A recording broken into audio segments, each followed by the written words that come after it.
السلام عليكم ورحمة الله وبركاته أصحابي كسر دواد. السلام عليكم ورحمة الله وبركاته أصحابي كسر دواد القناة كابل سبسكرايب لايك شير هذا بقى شن جمعسي أو علاشة كاشرية وحنا قلت لك اللي وقت يدن أذك إكرانها مركب ورث واحد ثمانية سايس كلا بحي أو علامة تاسي وجرك أبو فرفرمو مركب لبعض واحد ثمانية سا qaab kan ayaad gacmaha u dhigaysaa iyo lugaha sidaas aad ahaanaysaa ilaa 10 ayaad tirsanaysaa haddana waad ku celinaysaa waxaad samaynaysaa kor ayaad badhido soo qaadaysaa haddana dib ayaad sidii ugu noqonaysaa ilaa 10 jeer ayaad samaynaysaa sidaa waxaa kuugu xiga adoo gacmaha laabta ku haya ayaad isku dayaysaa inaad jiifka sidaa uga soo kacdo oo aad saa u fadhiisato haddana ku celiso ilaa 10 jeer sidaas ayaad ku wadaysaa ilaa 10 jeer ilaa 15 hadba intii aad gudto exercise-yadan waxaa kugu xiga qaabka ayaad adoo madaxa u haysta isku dayaysaa inaad u soo kacdo oo aad rugaaga opposite-ka ama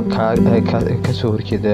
ruga madaxaaga ayaad ku samaynaysaa haddana ruga midig haddana ka bidix ilaa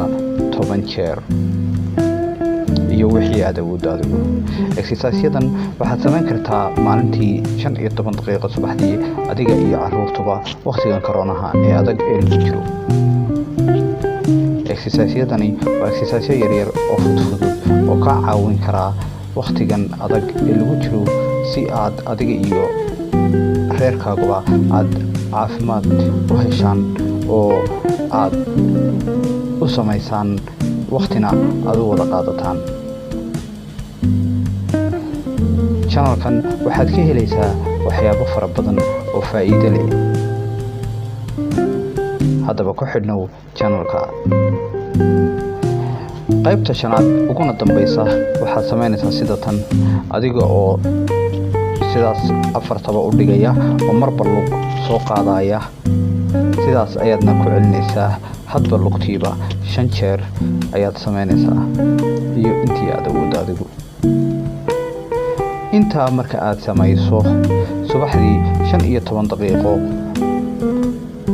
adiga ayaa arki doona haddii aad 2 isbuuc sidaas samayso isbeddelka jirkaaga ku yimaada insha Allah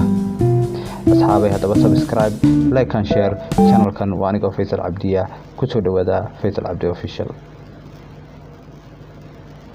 channelka waxaad ka heli kartaa waxyaabo badan oo tutorialska ay ka mid yihiin qaabka website-da loo sameeyo sida video editing loo sameeyo Adobe After Effects iyo Adobe Pro iyo waxyaabo kale oo